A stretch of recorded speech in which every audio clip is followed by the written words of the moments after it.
Assalamualaikum warahmatullahi wabarakatuh. Kami dari kelompok 1 akan mempresentasikan artikel yang berjudul Pemberdayaan Masyarakat Melalui Pengolahan Singkong atau Manihot Utilissima menjadi bahan baku keripik singkong dalam upaya meningkatkan kesejahteraan petani di Desa Begawan, Kecamatan Tumpang. Dengan anggota kelompok yaitu Ulfatri Novitasari, Aisyah Rodiani, Rizdia Wulansari, Umi Holiliyah, dan Khairunisa. Pendahuluan. Begawan merupakan salah satu desa yang berada di wilayah Kecamatan Tumpang, Kabupaten Malang. Desa ini merupakan salah satu desa yang potensial dari segi lokasi maupun ketersediaan dan kesuburan lahannya. Pada tahun 2018, luas panen ubi kayu Kecamatan Tumpang sebesar 63 hektar dengan produktivitas 314 kintal per hektar, produksi 1.981 ton, sumber dari Badan Pusat Statistik Provinsi Jawa Timur 2018.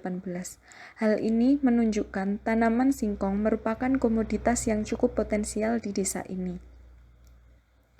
Masyarakat yang berada di Desa Begawan kemudian berpikir untuk mengembangkan singkong menjadi bahan baku untuk pembuatan keripik singkong, sehingga menjadikan singkong mempunyai nilai tambah dan bisa menambah pendapatan masyarakat sekitar. Mereka bermitra dengan salah satu produsen keripik singkong yang berada di Kecamatan Singosari, Kabupaten Malang. Tujuan dilakukan penelitian ini adalah untuk mendeskripsikan dan mengetahui peningkatan kesejahteraan petani singkong di Desa Begawan, Kecamatan Tumpang. Kemudian akan dilanjutkan oleh Saudari Aisyah. Nah, selanjutnya yaitu metode penelitian. Waktu dan tempat penelitian. Penelitian ini dilakukan pada tanggal 10 April 2021 yang bertempat di Desa Begawan, Kecamatan Tumpang, Kabupaten Malang. Untuk metodenya, metode penelitian data menggunakan metode primer dengan wawancara kepada pihak yang terkait, serta metode analisis datanya menggunakan metode analisis deskriptif. Selanjutnya yaitu hasil dan pembahasan. Tahap pelaksanaan dilakukan praktik pengolahan singkong menjadi keripik setengah jadi. Yang pertama, singkong segar dikupas, dicuci hingga bersih, kemudian dipotong menggunakan mesin pemotong. Lalu singkong yang sudah menjadi lembaran tipis direndam dengan air bekas cucian beras hingga semalaman. Setelah semalaman, singkong dicuci hingga bersih, kemudian direbus hingga matang. Lalu singkong ditata pada tatakan dari bambu dan dijemur di bawah sinar matahari hingga kering.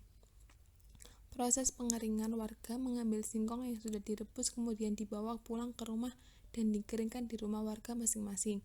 Setelah kering, kerecekan singkong ini dikumpulkan lagi di rumah warga pengolah yang setelah itu akan diambil oleh produsen keripik singkong. Selanjutnya ada kendala dan solusi yang dihadapi oleh petani mitra. Yang pertama, dengan kendala karena cuaca tidak menentu, singkong yang tidak kering selama 2 hari, singkong akan berjamur. Lalu, solusinya adalah penggunaan oven yang digunakan untuk mengeringkan singkong saat musim hujan, agar tidak terjadi jamuran. Yang kedua yaitu langkanya singkong pada saat tertentu, yaitu dengan solusi dilakukan penjadwalan tanam singkong agar tidak terjadi langkanya singkong dan petani mitra dapat membeli singkong dari lain daerah untuk memenuhi kebutuhan yang dibutuhkan. Yang ketiga yaitu kendala modal. Dengan solusi modal petani mendapatkan pinjaman dari produsen keripik singkong. Petani mitra mengembalikan modal yang dipinjam berupa kerecekan singkong. Slide selanjutnya adalah kesimpulan. Begawan merupakan salah satu desa yang berada di wilayah Kecamatan Tumpang, Kabupaten Malang. Tanaman ubi kayu atau singkong merupakan salah satu tanaman yang adaptif dan banyak dibudidayakan masyarakat Desa Begawan. Masyarakat Desa Begawan mengembangkan singkong menjadi bahan baku untuk pembuatan keripik singkong. Mereka bermitra dengan salah satu produsen keripik singkong yang berada di Kecamatan Singosari, Kabupaten Malang. Hasil pengamatan yang dilakukan di Desa Begawan, Kecamatan Tumpang menunjukkan bahwa pemberdayaan masyarakat yang dilakukan sudah cukup berjalan dengan baik, dapat ditinjau dari masyarakat yang mengolah singkong menjadi bahan untuk pembuatan keripik singkong. Beberapa kendala yang dihadapi oleh petani mitra adalah yang pertama, musim penghujan yang menyebabkan proses penjemuran terganggu. Yang kedua, langkanya komoditi singkong pada saat musim tertentu. Yang ketiga adalah modal. Beberapa solusi untuk mengatasi kendala yang dihadapi oleh para petani mitra adalah yang pertama, menjadikan oven sebagai media untuk melakukan proses pengeringan. Yang kedua, melakukan penjadwalan untuk penanaman komoditi singkong dan dapat memperluas mitra tani singkong. Yang ketiga, masalah permodalan biasanya petani mendapatkan pinjaman dari para produsen keripik singkong dan petani mengembalikan pinjaman tersebut berupa krecekan singkong. Berikut lampiran berupa foto kegiatan selama wawancara di Desa Begawan, Kecamatan Tumpang, Kabupaten Malang. Sekian presentasi dari kelompok kami. Mohon maaf apabila ada kekurangan dan semoga bermanfaat bagi teman-teman semua. Terima kasih atas perhatiannya. Kami akhiri. Wassalamualaikum warahmatullahi wabarakatuh.